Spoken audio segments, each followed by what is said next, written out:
Elizabeth Warren stoking progressive fires for Hillary Clinton on the campaign trail as they slug it out against Trump. Here they are on Monday. Well, I don't know about you, but I could listen to Elizabeth go on all day. She gets under his thin skin like nobody else. She exposes him for what he is. Oh, God. But if Hillary Clinton takes the White House, will the leftiest of the lefties stay friendly and docile, or will it all blow up in Hillary's face? Dana Perino is here. She's co-host of both The Five and Perino and Starwalt. I'll tell you what, the greatest new show on the Fox News Channel. Temporary and show. Dana also has a new book out today. Let me tell you about Jasper, how my best friend became America's dog. And we're going to get into the book in just a moment. But first, you were obviously Bush 43's White House press secretary, so you've seen this process from the inside out. You know how they make the sausage. So if Hillary wins, obviously her first big move is back toward the center. What happens to her relationship with Elizabeth Warren? Well, we don't know if that's what she's going to do. I mean, I think that there's a lot of speculation that Hillary really is this centrist and this moderate. I don't know if that's true. Yeah. I think that she actually has probably been a little bit more left of Bill Clinton. Yeah. Certainly. And so somebody like an Elizabeth Warren who is out there fighting for her, she will be a thorn in Hillary's side. Yeah. She will be the person that is always knocking on the door saying, excuse me, that is not leftist enough for us. Yeah. Nothing will ever be pure enough for the left. And so Hillary, if she were to win, she has a interesting dance, and she has some decisions to make. And she also has a lot to answer for from these WikiLeaks emails, including the Goldman Sachs speech transcripts. Do you think Elizabeth Warren has read some of that and seen what Hillary has said to people paying over $300,000, saying, go ahead and regulate yourselves, Dodd-Frank is problematic, where, you know, that is Elizabeth Warren's pet project. She loves that legislation. I don't think that Elizabeth Warren would have had to wait for WikiLeaks to know that about Hillary Clinton. Remember, she withheld her endorsement for a while, and she was like, oh, I'll see what I'm going to do, because she's the kingmaker, or queenmaker in this case. She won't be surprised. Yeah. And that, but you know, Hillary Clinton will have to get one of the things to watch for. It's kind of boring and technical. It's going to be watch for who Hillary Clinton nominates for posts, right? So if she were to win an election, this is true for Donald Trump too, who they decide to put in posts will send a big message. So right now, Elizabeth Warren is in a big fight with the SEC. Yeah. Most of the Obama officials are like, what is your problem here? That is ridiculous. And so Hillary Clinton will inherit that.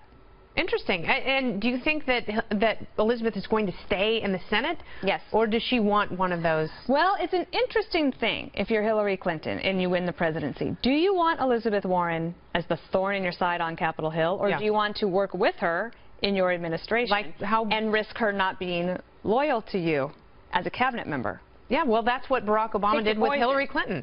Yeah, he would much rather have Hillary under his thumb as Secretary of State than some freewheeling agitator. Exactly. All right, well, we need to talk about the book because it is fantastic. Thank you. And let me tell you about Jasper. It's got so many phenomenal pictures, and I want to run through some of them right now, because you may be the only #1 New York Times best-selling authors who actually has a painting of your dog by a former president, George W. Bush. I could make the history books with that. Lovely portrait of Jasper, and here is Jasper returning the favor. Yes, and for 43's 70th birthday, just a couple of months ago, I had that printed on a canvas and framed and sent down, and he said he got a real kick out of it. That's awesome. But and these pictures are all done by a guy I met through social media on Twitter. His name's 5Fan Photoshop. He's absolutely astounding in his talent. And a lot of them are in the book, including Jasper on the cover of Time magazine.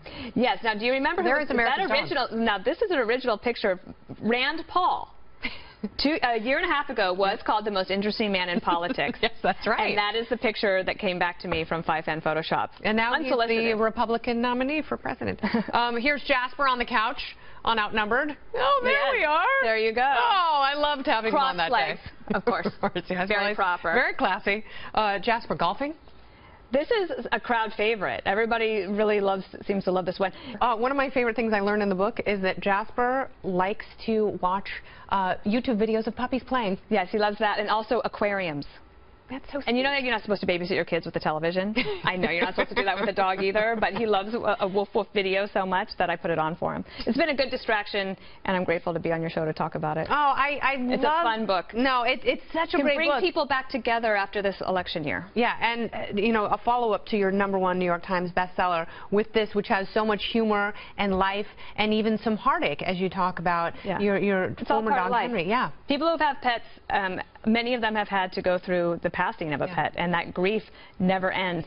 And what I'm hoping is that people remember that there's a great way to have common ground, and part of that is with our pets. 68% of American households have pets. You have built a bridge with this book, Dana Perino. Thank you so much for being here. Thank you. Excellent.